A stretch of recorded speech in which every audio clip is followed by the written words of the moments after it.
जिष्णोरथेष्ठाम् भवेयो युवास्य यजमानस्य वीरो जायताम् निगामे निगामे स्वस्ति न साख्यो अरिष्टने स्वस्ति नो बृहस्पतिर्न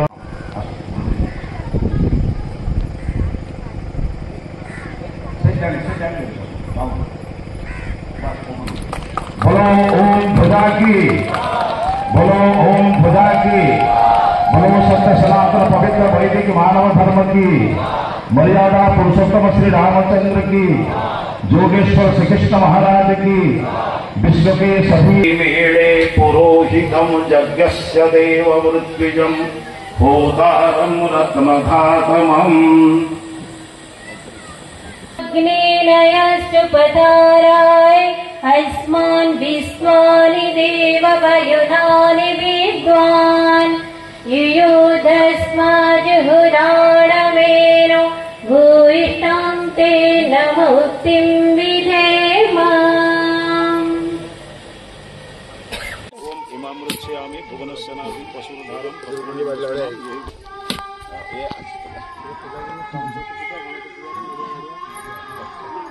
ओम इमाम रक्षयामि भुवनस्य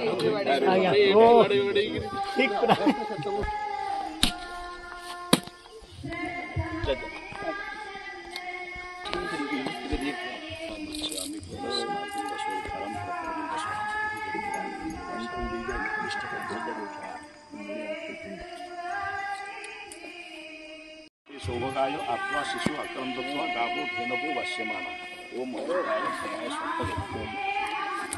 सत्य समस्ते ये कार्यक्रम रे उपस्थित थिबा ओडिशार विभिन्न प्रांतरु जो शिबिरार्थी बंधु माने आसी एठी उपस्थित होइचंती समस्त को मो स्वागत करूछि अभिनंदन जणाउछि आपण मानक पई एक सार्थक सभा आज ये मंच जोगरे आमे जेतबेले प्रथमे ये अनुष्ठान को शुभ देवा को आसीथिलु सेतबेले पानी कादू भितर आसीथिलु आज जो सुंदर रास्ता प्रस्तुत होईछि सेति पई ए सम्मुख भागरे अछंती सरपंच महोदय विधायक महोदय तांकु मु कृतज्ञता भाषा नाही एई भई एक मरुभूमि जाहाकु कहिले अत्युक्ति हेबो नाही ताकु से आज सुसज्जित फूल फूल पुष्प सबू आज गोशाला ठारू आरंभ करी अतिथि भवन आज सभागृह शिलान्यास करिसंती मोर भौणी सुलता देव तेणु जदि मन भितर कौन शक्ति नाही से कार्य को बंद कर दे पारिबो तेणु पंडित वीरेंद्र कुमार पण्डांकर जो शुद्ध संकल्प आज से 5 वर्ष भितर ये जो गुरुकुल आज 1 नंबर गुरुकुल प्रतिष्ठा होगा जाऊँगी सारा ओडिशा रे बहु गुरुकुल अच्छी किंतु 25 वर्ष लगी जाइए गोटे गुरुकुल को प्रतिष्ठा करी यही स्वयं संपूर्ण करने तेणु बंधुगण आज यही परिवेश भितर आपण माने जो माने आज आसीचंती ये शिविर को ये शिविर गोटे कथा शिक्षा करके जिबे जहाँ महर्षि दयानंद कहते 16 संस्कार रे जन्म ठारू मृत्यु पर्यंत 16 संस्कार रे जो उपनयन संस्कार रे जो गोटे कथा कहते से गोटे कथा को जदि आपण माने ग्रहण करिवे ताहले केवल आपणकर मंगल हबो ना परिवार मंगल हबो विश्वर मंगल हबो से कथाटी होउची पिला को शिक्षा दियंतु से प्रथमे उठिले परमात्मा उदर अमर नित्य पवित्र शुद्ध से सर्वांतर्यामी से सर्वत्र विद्यमान किए तांको राम कहूँ किए कृष्ण कहूँ किए गोविंद कहूँ किए गोपाल आज गरम बहुत ये ताप सहवा भितर गोटे रूम रे जड़े किए दाना देइचंदी एसी ते लगी किंतु संसार जो ताप ये 45 डिग्री ताप आहुरी अधिका ताकू सहवा जदि गोटे डाक्तर ओडिशा रे किए अच्छी मो दृष्टि से होती वीरेंद्र पंडा और कई नुह आपण मत कहे वीरेंद्र पंडा भाया तो बहुत लोग प्रवचन दौरान टीवी रे मीटिंग रे किंतु मु देखे मो विचार रे किए कौन से राजी हो कि नाराज हो मु जानी मो विचार में मु देखे जो लोक जो कथाटी कह प्रवचन दब भल मनीष हाँपी कह सी आज निजे भल मनीष हो ता कार्यकारी करहब किंतु वीरेंद्र को मुझे देखी पंडित को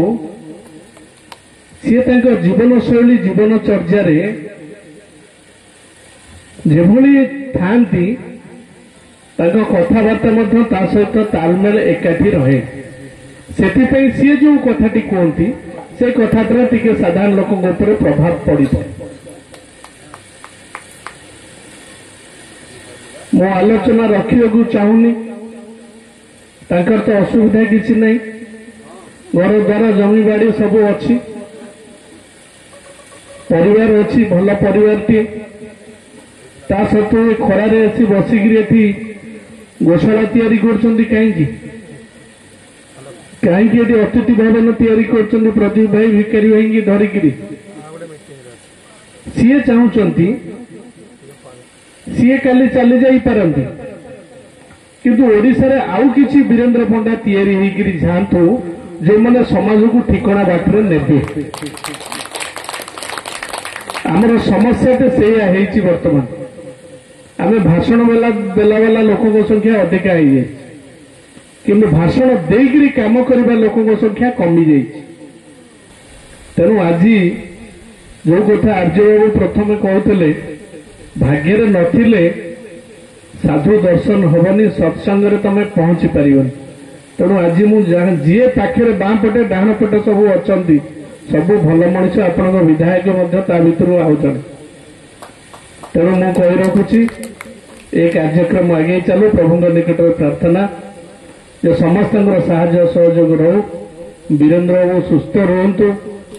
एवं बेसी दिन बंचतु सारा ओडिशा रे आउ गोटे गोटे वीरेंद्र पंडा से तैयारी कर व्यवस्था रे आगे चलतु समस्त को धन्यवाद बंदे उत्कल परिवार कथा लिखा है आदर्श परिवार केमिति भाव ये केमिति आसुचंती केमिति ये हेबे मन भितर मु सब बेले कहे मन भितर जदि भल हबार टिके भी शक्ति थी ना से निजे निजे आदर्श परिवार हो मु को जो दिन छाड़ीदवा ना मु छाड़ीदेले भी आदर्श परिवार हो कि आम आज भी अहंकार और मु भितर निजको बांधिकी रखीचे मु मोर मोर एटा हो गला मु नुहे आम जो दिन भाविबा आम पई करबा आउ जदि किए जो असुविधा पड़ी तापई करबा ताले ऑटोमेटिक हो जिवो आमे पर आम बापा मां को आज वृद्धाश्रम रे छाड़ी दउचे पृथिवी शांतिरापः शांतियो सदयः शांति वनस्पतयः शांति विश्वे देवा शांति ब्रह्मा शांति सर्वं शांति शांतिरेव शांति स्यात्।